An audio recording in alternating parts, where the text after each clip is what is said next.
Regarding the Mueller report, boy,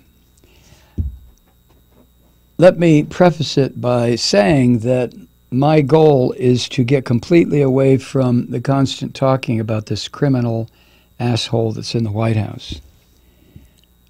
We're stuck with him for the better part of 2 more years. Beyond that, who knows? He's a criminal. He's a bastard. He's a total son of a bitch. And I'm tired of corrupting my thought patterns with thoughts and words and shit about Donald Trump.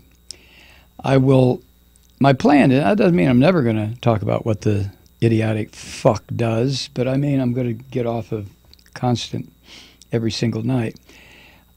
Except for what I wanted to talk about tonight on this podcast is the result of the Mueller investigation. Now, I know that Trump and his gangster friends are just crowing about it's all over, we're totally exonerated, which is bullshit. It's not over, and they're not exonerated. I hope I live long enough to see Trump go to fucking prison, which he will if he doesn't die when he gets out of office. He will.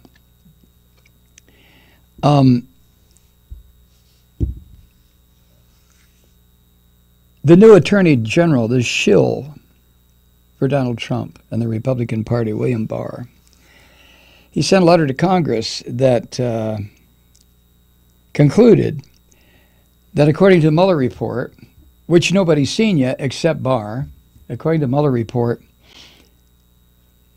the orange bastard did not obstruct justice. And there was no collusion. In other words, what Barr wants us to believe after all the indictments, all the investigations, all the guilty pleas, all the convictions surrounding the gangster-in-chief, that there's no there where it concerns the dirty bastard who is the President of the United States. Well, I know his faithful are going to accept that. I know that little fucker, Graham Cracker, is going to accept it. I know the animals in the Fox sewer are going to accept it. But I'm not, and neither are you, and neither is anybody with an ounce of sense. Neil Katyal is a law professor at Georgetown. And he's the one who drafted the special counsel regulations under which Robert Mueller was appointed. Now keep in mind, there's a difference between a special prosecutor and a special counsel. Ken Starr was a special prosecutor. I'm drawing a blank on the names. There were several special prosecutors involving Nixon. Mueller was not a prosecutor. But as Neil Katyal points out, Sunday afternoon, yesterday? Wow. Right after Trump's Attorney General, and he is Trump's Attorney General. He's not there for the American people or for the Justice Department. This is what Trump has always wanted. The same way that William Barr was there for William Herbert Walker Bush when this Attorney General was Attorney General for Bush Sr. and wrote the pardons that George Herbert Walker Bush gave to the Iran-Contra criminals, who in fact committed treason against the United States in that they gave weapons to our enemies. Our enemy was Iran, which it still is. I don't think it's our enemy. I'm just using the language that they used. So William Barr, Trump's Attorney General, who was Pappy Bush's Attorney General, knows how to weasel things around to please the boss, which is exactly what has happened since Sunday. But immediately after Barr released that letter on Sunday outlining Mueller's report, the Orange Monkey started tweeting. The first tweet was total exoneration, all caps, which it is not. But in Trump's fucking simian brain, it is. As Neil Katyal points out, there are any number of reasons the president should not be taking a victory lap. First, obviously, he still faces the New York investigation into campaign finance violations by the Trump team and the various investigations into the Trump organization. And Mr. Barr, in his letter, acknowledges that the Mueller report, quote, does not exonerate, end quote.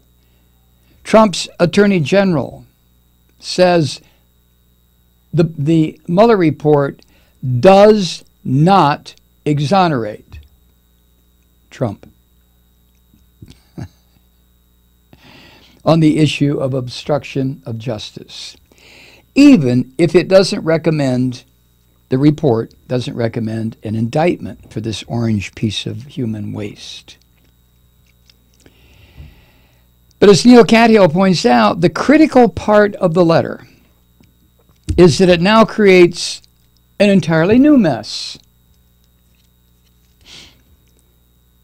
After laying out the scope of the investigation and noting that Mr. Mueller's report does not offer any legal recommendations, Mr. Barr declares that it therefore, quote, leaves it to the Attorney General to decide whether the conduct described in the report constitutes a crime, end quote. In other words, Mr. Barr has concluded that it's up to Mr. Barr to determine, after 2 years of investigations, dozens of indictments and convictions, all sorts of horrific shit that occurred, that it is up to Mr. Barr to determine if any crimes were committed. Oh, Jesus Christ. He then concludes, Mr. Barr does, that the president, in fact, did not obstruct justice when he fired FBI Director James Comey, even though Trump's own fucking words indicate he, in fact, obstructed justice. The crowing the orange bastard did at the private party with the orange bastard and members of the Russian intelligence organization. I finally got rid of Comey, got rid of that shit.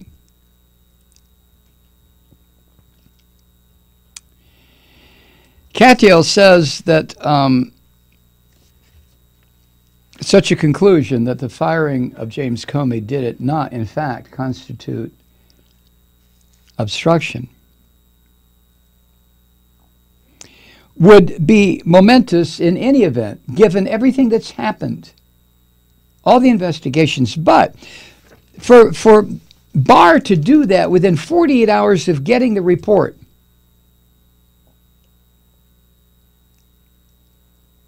which pointedly did not reach that conclusion, should be deeply concerning, Neil Katyal says, to every American. Yeah, we've entered into a new phase, is right. We now have, without question,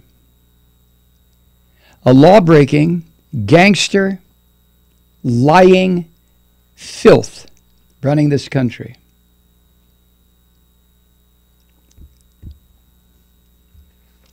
Neil Katyal goes on, the special counsel regulations were written to provide the public with confidence that justice was done.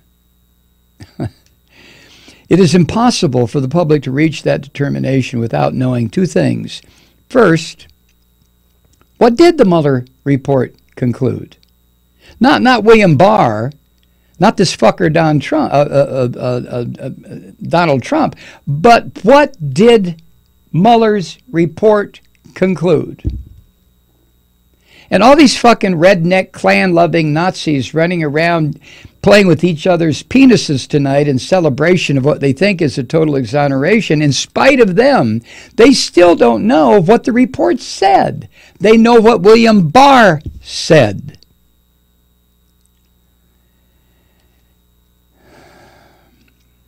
What did the Mueller report conclude, and what was the evidence on obstruction of justice? That's one. Two, how could William Barr have reached a conclusion so quickly?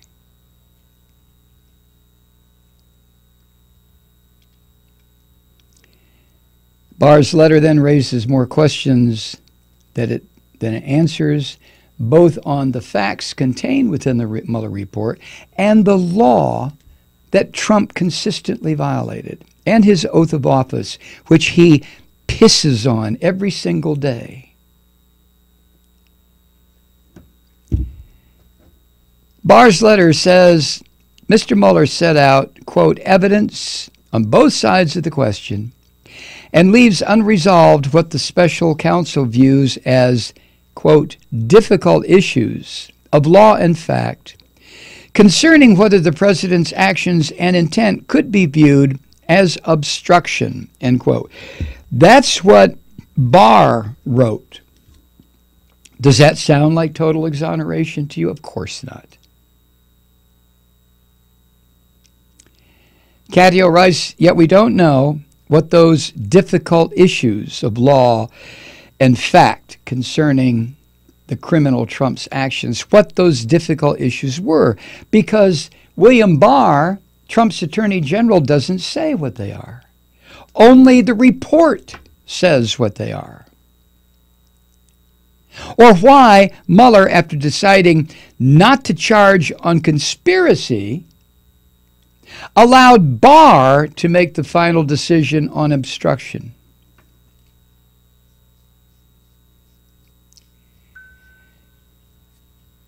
Strange. Now, on the facts, according to Neil Katyal, on the facts, Barr says that the government would need to prove that Trump acted with, quote, corrupt intent, end quote. And therefore, there were no such actions. But how would Barr know? Did he even attempt to interview Trump about his intentions? No. But he is Trump's Attorney General. He is not the Attorney General of the United States. He is the Attorney General of the Trump criminal gangster organization. That's exactly what he is.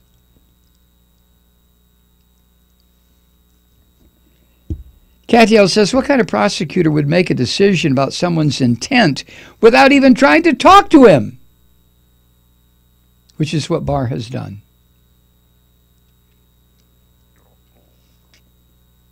Particularly in light of Mueller's pointed statement that his report does not exonerate Trump. But to Bob Barr, since he is Trump's Attorney General, not the Attorney General of the United States, to Bob Barr, William Barr, he's going to let sleeping dogs, so to speak, stay asleep. There's been no exoneration, but Barr is not going to question the president. Why should he? There's nothing to be gained there.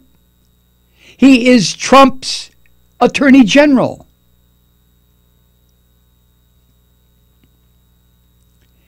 Mueller didn't have to say anything like he said, that his report does not exonerate. He didn't have to say that. He did so for a reason, and that reason may well be that there is troubling evidence in the substantial record that Mueller put together. Now, apparently, it's up to William Barr to pursue or not pursue the special counsel's charges in the report, whatever they are. In regards to the Trump investigation, remember, Mueller is a special counsel, not a special prosecutor. He himself cannot file charges against the sitting president. He can turn over the evidence to the Attorney General, who is supposed to be, don't laugh, the chief law enforcement officer of the United States, which where it concerns Trump, he is not. But it's not up to Mueller It's up to Mueller to collect and collate and bring together all the filth and slime and shit and criminal activity that this monster has perpetrated and turn it over to the Attorney General for what? Prosecution.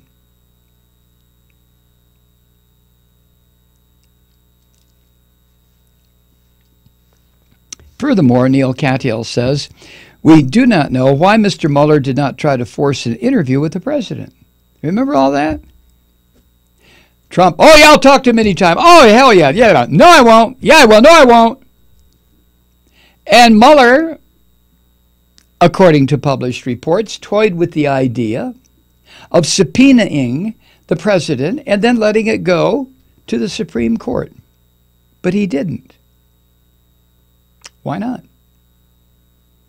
The answer is not in speculation from dog shit members of the Fox News sewer or from Donald Trump's inner circle of criminals. The answer is in the report.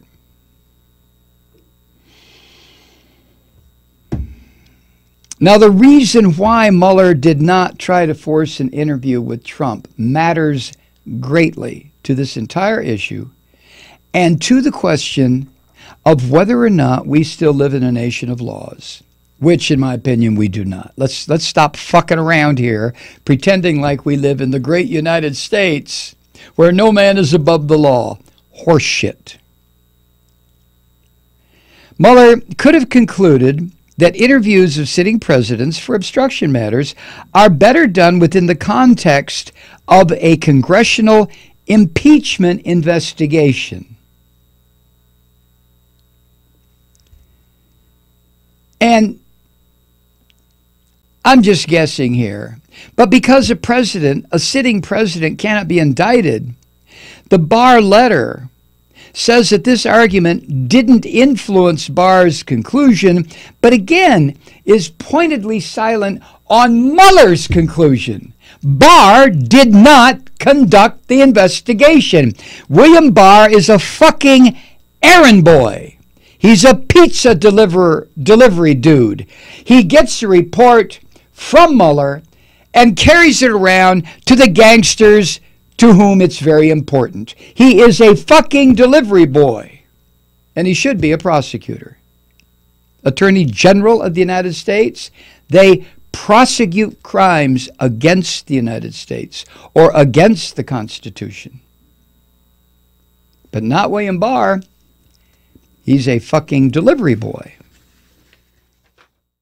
Hey, Truth Seekers, Mike Malloy here on the Progressive Voices Network. We've got a deal for you. You can now subscribe to our new 1-hour audio-video combination Malloycast for only $29 a year. But you have to act fast. This deal ends on tax day, April 15th. Since we're without any business managers now, 100% of your support goes directly to maintaining our nightly campfire. Visit MikeMalloy.com to renew or to subscribe. And thank you for all the ways you keep it lit.